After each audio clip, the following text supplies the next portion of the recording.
निवडणूक नियमात केंद्र सरकारने केलेल्या दुरुस्तीला काँग्रेस पक्षानं सर्वोच्च न्यायालयात आव्हान दिले. निवडणुकीशी संबंधित इलेक्ट्रॉनिक दस्तऐवज सर्वसामान्यांना तपासणीसाठी उपलब्ध करून द्यायला मनाई करणारी सुधारणा निवडणूक नियम 1961 मध्ये करण्यात आली. मात्र उमेदवारांनी मागणी केल्यास हे दस्तऐवज त्यांना उपलब्ध करून दिले जातील.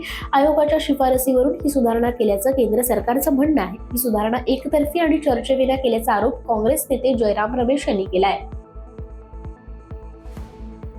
प्रशासनाच्या कामकाजात सुटसुटीतपणा आणण्यासाठी तसंच ते जास्तीत जास्त लोकाभिमुख करण्यासाठी कालबाह्य झालेले सुमारे 2000 नियम काढून टाकण्यात आल्याची माहिती कार्मिक, नागरिक तक्रार आणि निवृत्ती वेतन राज्यमंत्री डॉक्टर जितेंद्र सिंग यांनी दिली आहे. सुशासन दिनाच्या पूर्वसंध्येला आयोजित एका कार्यक्रमात ते नवी दिल्लीत बोलत होते.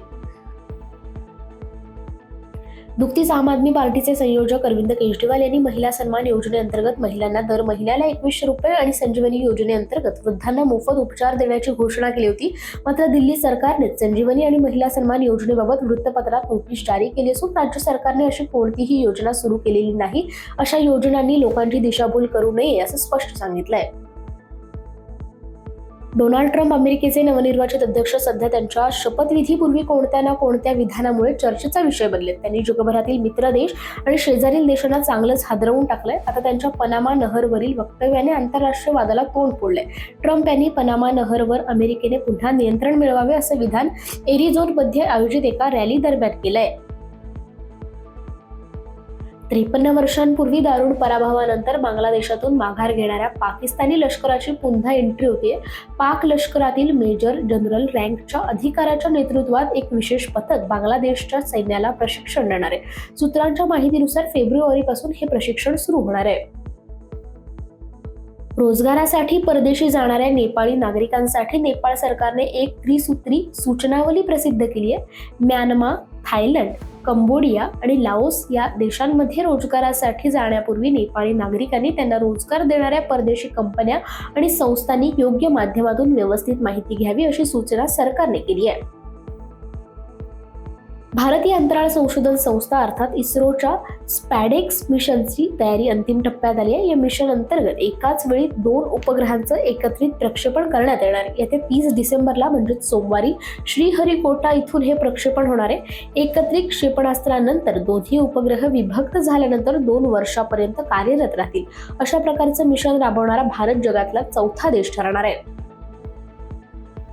नासाच्या प्रसिद्ध अंतराळवीर सुनीता विल्यम्स यांनी ख्रिसमसचे खास क्षण आंतरराष्ट्रीय अवकाश स्थानावरून शेअर केलेत. अवकाशातून असूनही सणाचा उत्साह आणि पारंपरिक ख्रिसमस साजरा करण्याचा विल्यम्स आणि त्यांच्या सहकाऱ्यांचा प्रयत्न उल्लेखनीय आहे. ख्रिसमस दरम्यान हिमाचल प्रदेशातील लोकप्रिय पर्यटन स्थळे ताज्या हिमवृष्टीमुळे बर्फाने झाकली गेली आहेत. परिणामी पर्यटकांच्या संख्येत लक्षणीय वाढ झाली आहे. त्यामुळे हिमालयाच्या शिमला, कुल्लू मनाली इत्यादी शहरांमध्ये लांब ट्रॅफिक झाल्याचं पाहायला मिळालंय. कठोर कायद्यांसाठी ओळखल्या जाणाऱ्या इराणने आपल्या भूमिकेत मोठा बदल केलाय. इराणने 2 वर्षांच्या बंदीनंतर आता गुगल प्ले आणि व्हॉट्सअप सारख्या मोठ्या तंत्रज्ञान प्लॅटफॉर्मवरील निर्बंध हटवलेत. गेल्या काही महिन्यांपासून रशिया आणि युक्रेनमध्ये युद्ध सुरू आहे. दरम्यान या युद्धाच्या पार्श्वभूमीवर युक्रेनचे राष्ट्राध्यक्ष व्होलोडिमीर झेलेन्स्की यांनी मोठा दावा केलाय. 23 डिसेंबर रोजी जारी केलेल्या निवेदनात म्हटलंय की रशियाच्या कुर्स्क भागात रशियन सैन्याच्या वतीने लढणारे 3000हून अधिक उत्तर कोरियाचे सैनिक मरण पावलेत किंवा जखमी झालेत. कझाकिस्तानमध्ये एक प्रवासी विमान कोसळल्याची बातमी समोर आली आहे. एका न्यूज एजन्सी RTने दिलेल्या माहितीनुसार कझाकिस्तानमधील अख्ताऊ शहराजवळ एक प्रवासी विमान कोसळले. अझरबैजान एअरलाइन्सचे विमान बाकूहून रशियातील चेस्न्या येथील ग्रोझनीला जात होते. मात्र ग्रोझनीमध्ये धुक्यामुळे त्याचा मार्ग बदलण्यात आला. दरम्यान या अपघातात 66 जणांचा मृत्यू झालाय तर 6 जण जखमी झालेत.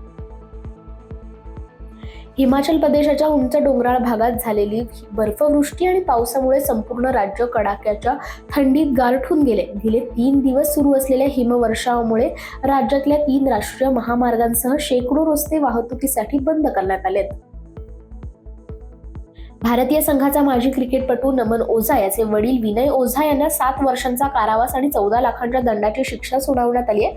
मध्य प्रदेशमधील बैतूल जिल्ह्यातील बँक ऑफ महाराष्ट्राच्या एका शाखेत केलेल्या 1,25,00,000च्या अफरातफरी प्रकरणी कोर्टाने ही शिक्षा सुनावली आहे. 2013 मध्ये हे प्रकरण उघडकीस आलं होतं. आता 11 वर्षानंतर कोर्टाने या प्रकरणी निकाल देत नमन ओझा याचे वडील विनय ओझा यांना ही शिक्षा सुनावली आहे.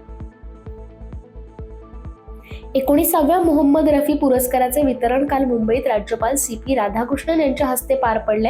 हिंदी चित्रपट सृष्टीतले लोकप्रिय गीतकार मजरूह सुलतानपुरी यांना यंदाचा मोहम्मद रफी जीवन गौरव पुरस्कार मरणोत्तर देण्यात आलाय. हिंदीसह बंगाली, कन्नड, मल्याळम, मराठी, ओडिया, तमिळ, तेलुगू, उर्दू अशा विविध प्रादेशिक भाषांमध्ये पार्श्वगायन करणारे जावेद अली यांना मोहम्मद रफी पुरस्कार 2024 राज्यपालांनी सन्मानित केलाय.